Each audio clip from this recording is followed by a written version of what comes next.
Bonjour, il s'agira dans cette troisième chronique de la série Être un livre de parler d'une réédition. Et oui, un récit qui était passé presque inaperçu lors de sa première édition voit le jour et est ressuscité, hélas, après le décès de son auteur. Il s'agit de L'hôpital d'Ahmed Bouanani. Paru une première fois il y a 23 ans, en 1990, aux éditions Al-Kalam à Rabat.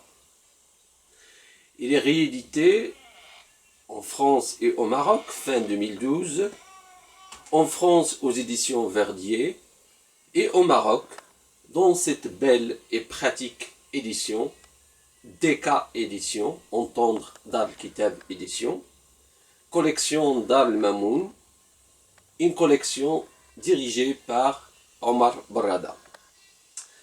Le texte est accompagné d'une postface de Mohamed Barrada et d'une présentation du parcours de l'écrivain écrite par David Ruffel.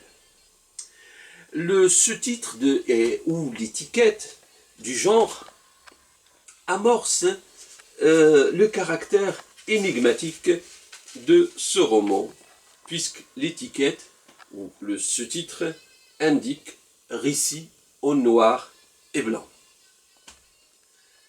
Et les deux premières phrases de ce récit annoncent la couleur. Voici les deux premières phrases.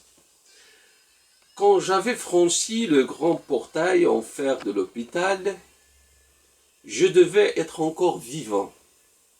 Du moins, le croyais-je, puisque je sentais sur ma peau les odeurs d'une ville que je reverrai plus jamais.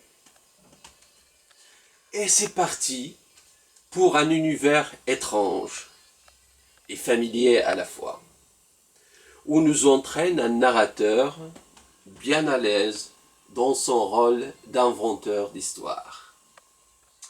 Un récit que je qualifierais d'un récit coup de poing, qui nous attrape par les tripes, par le cœur et par le cerveau, et nous entraîne, nous enchaîne aux mots et à la phrase par la poéticité exceptionnelle du verbe.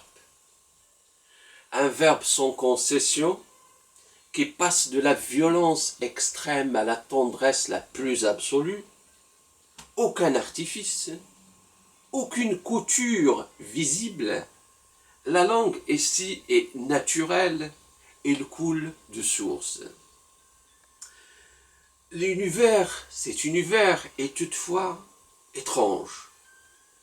Je le qualifierais d'univers onirique, puisque, à mon sens, il y a tous les ingrédients du rêve qui sont présents. J'en citerai 3. Le premier, c'est la domination des imprécisions, à la fois l'espace-temps qui sont indéfinis et les contours qui sont floutés. Deuxième point, les liens. Les liens dits généralement logiques se brisent ici ou ne sont tout simplement pas pris en compte. On est dans un hôpital psychiatrique, donc on est en dehors du domaine de la raison.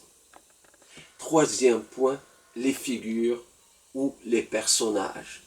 Les figures ici sont évanescentes.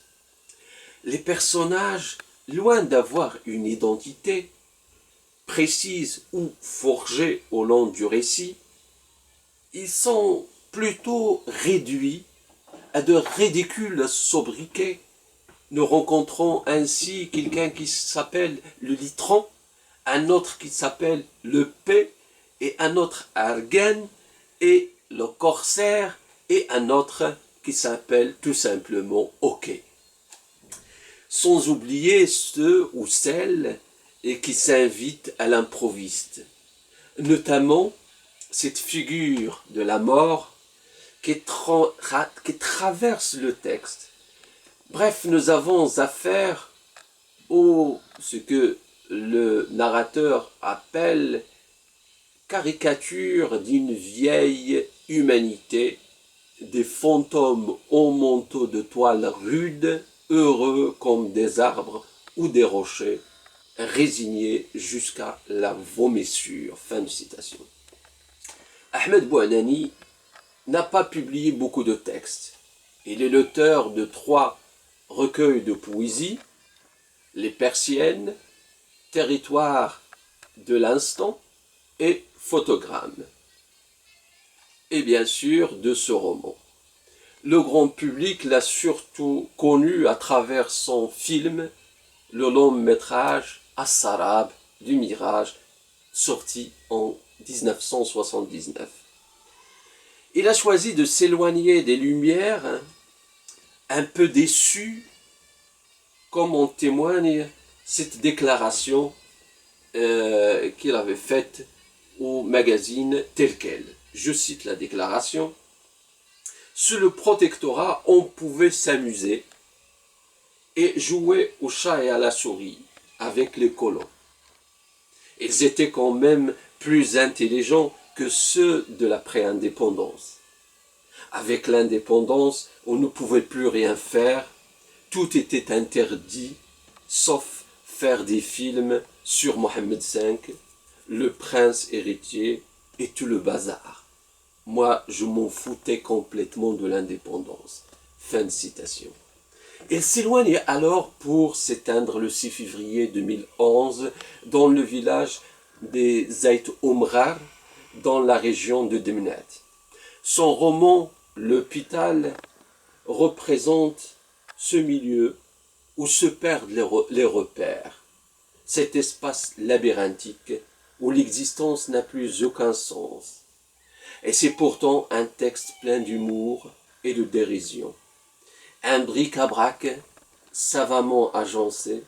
En voici un exemple que je vous citerai de la page 17 de ce savoureux roman.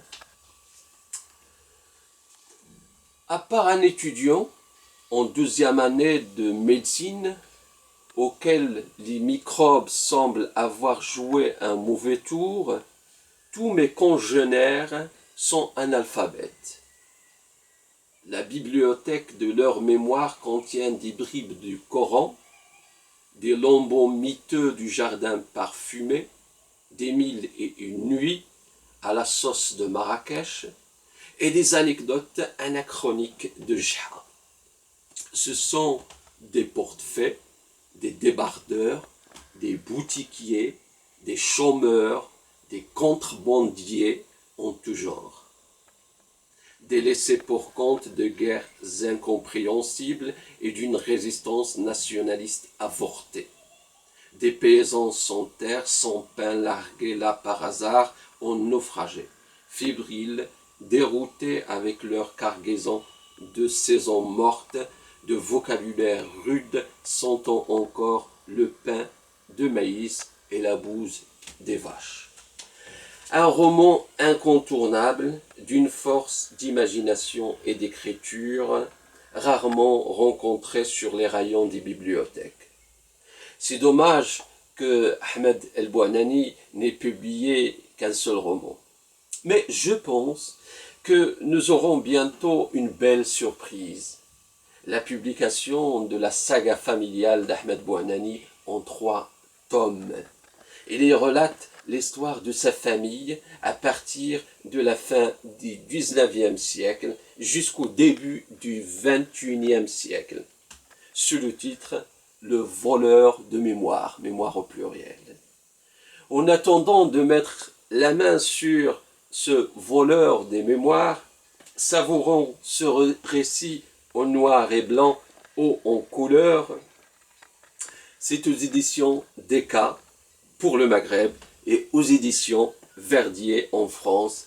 À la prochaine et d'ici là, soyons libres. Au revoir.